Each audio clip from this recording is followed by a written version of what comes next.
Good morning বন্ধুরা, আশা করি আপনারা সকলে খুব ভালো আছেন এবং সুস্থ আছেন। আজকে আবার একটা নতুন রেসিপির মাধ্যমে দ্য কুকস অ্যান্ড কম্প্যানিয়নে আপনাদের সবাইকে স্বাগত জানাচ্ছি। বন্ধুরা, আমরা সবাই মোটামুটি জানি এই বর্ষাকালেই কিন্তু তাল পাকে, আর এই তালের মরশুমে পাকা তাল দিয়ে তাল ফুলুরি, তালের লুচি, পরোটা, রুটি, তাল ক্ষীর এছাড়াও কিন্তু নানান ধরনের মিষ্টান্ন খেতে দারুণ লাগে। শুধু তাই নয়, জন্মাষ্টমীর দিনেও কিন্তু ভগবান গোপালকে তালের মিষ্টান্ন নিবেদন করা হয়। আজ আমি আপনাদের তাল ফুলুরি বা তালের বড়া বানিয়ে দেখাবো।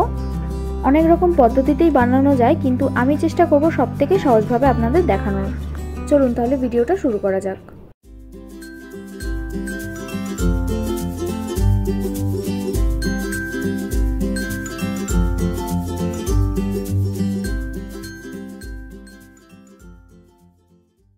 এই দেখুন, আমি এখানে একটা বড় পাকা তাল নিয়েছি।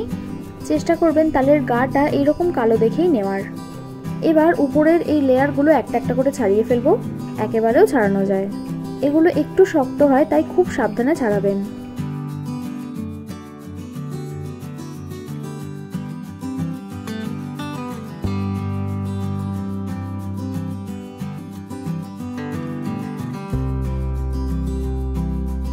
এই যে এগুলো ছাড়ানোর পর মাথার উপর এই গুটলির মতো অংশটা একটু পেঁচিয়ে টান দিলেই উঠে আসবে। তারপর তালের গায়ের স্কিনটা টেনে টেনে খুলে ফেলতে হবে। এটা ছাড়ানো এমন কোনো কঠিন কাজ নয়।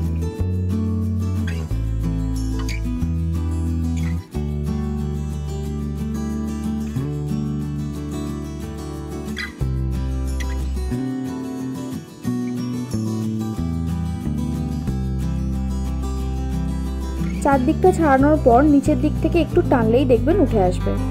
দেখুন, আমি যেভাবে করছি সেইভাবে ফলো করবেন, তাহলে আশা করি কোনো অসুবিধা হবে না।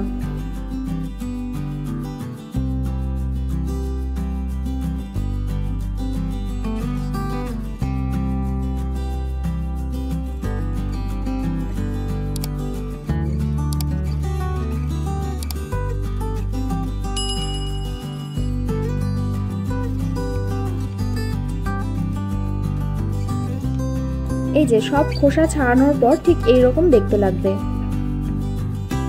তারপর তালটা উল্টো করে 3টে আটি ভাগ করে নেব। দেখে মনে হতে পারে খুব কঠিন, কিন্তু করার সময় বুঝতে পারবেন খুবই সোজা।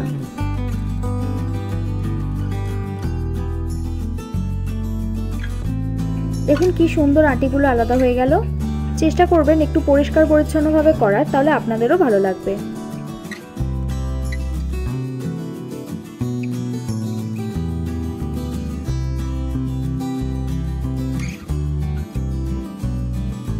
এবার আটিগুলো থেকে শাঁসটা বা তালের পাল্পটা বের করতে হবে। এটাও কিন্তু সহজ। তার জন্য একটা স্টিলের গ্লাস লাগবে। গ্লাসের ধারালো দিকটায় একদিক বরাবর চাঁচতে থাকলেই সব শাঁস বেরিয়ে আসবে।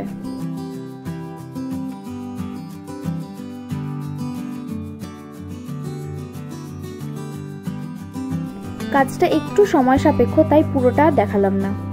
আমি একেবারে পাল্পটা বের করেই দেখাচ্ছি। এই দেখুন, সব পাল্পটা বের করার পর যদি একটু ছেঁকে নিতে পারেন তাহলে খুবই ভালো হয়। পরে এটা দিয়ে যাই বানাবেন খুব স্মুথ হবে। আমি ভালো করে ছেঁকে নিচ্ছি।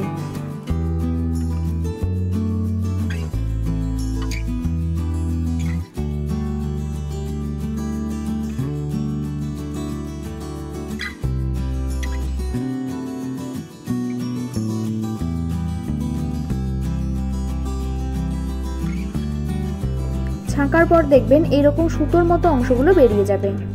এটা থেকে গেলে বুঝতেই পারছেন খেতে একটু অসুবিধাই হতো।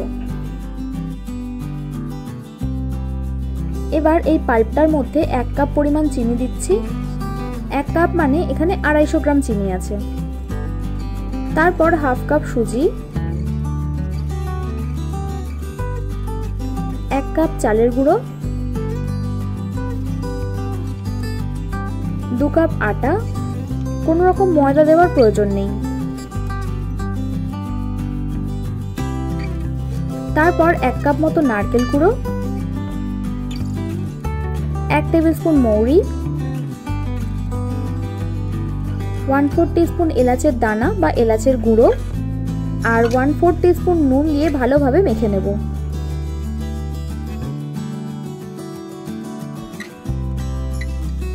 প্রথমটা কোনো রকম জল ছাড়াই তালের পাল্পের সাথে মাখতে হবে, তাহলে পরে আর কোনো লাম্পস তৈরি হবে না।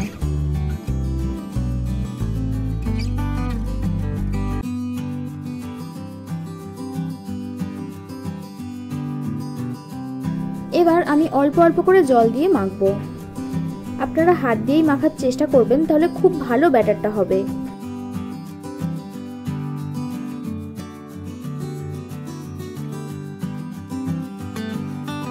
আমি এটাকে 3 কাপ জল দিয়ে মাখবো, তাহলে একদম পারফেক্ট ব্যাটারটা তৈরি হবে।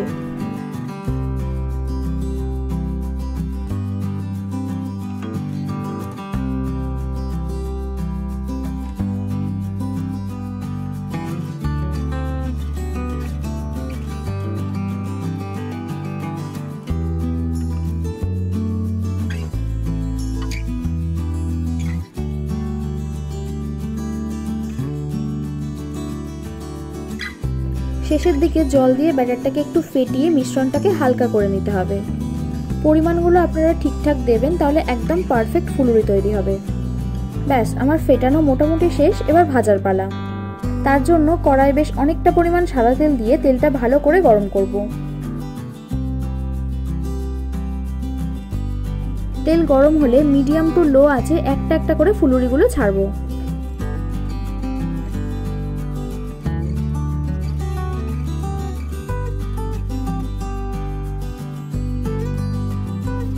তেলের মধ্যে দেওয়ার সাথে সাথেই দেখবেন উপরে উঠে আসছে, তখনই বুঝবেন ব্যাটারটা একদম পারফেক্ট হয়েছে।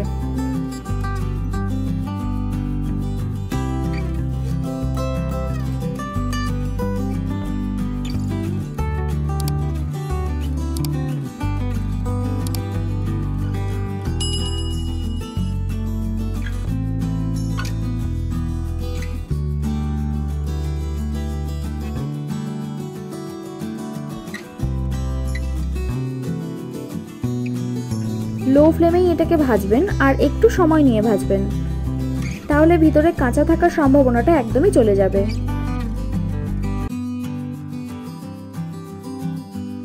মাঝে মাঝে একটু উল্টে পাল্টে দেবেন যতক্ষণ না হালকা বাদামি রং আসছে।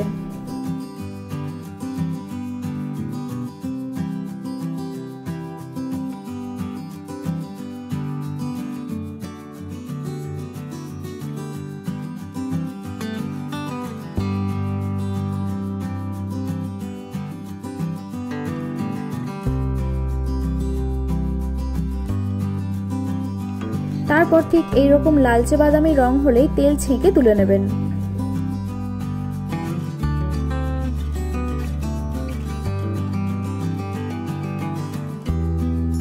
তাহলে দেখলেন তো কতটা সহজেই এটা বানালাম। আপনারা কিন্তু অবশ্যই বাড়িতে এটা বানাবেন, তারপর আমাকে জানাতে একদম ভুলবেন না। ভিডিওটা ভালো লাগলে একটা লাইক করবেন আর সাবস্ক্রাইব করে আমাকে আরও উৎসাহ দিন, যাতে এইরকম দারুণ দারুণ রেসিপি আপনাদের কাছে প্রতিনিয়ত আনতে পারি। আমি রান্নায় যা যা উপকরণ ব্যবহার করেছি সেগুলো আপনারা সব ডেসক্রিপশনে পেয়ে যাবেন। আমার বানানো রান্নাগুলো এতক্ষণ সময় নিয়ে দেখার জন্য আপনাদের সবাইকে অসংখ্য ধন্যবাদ। ভালো থাকবেন, সুস্থ থাকবেন, আবার দেখা হবে নতুন কোনো রেসিপির সাথে।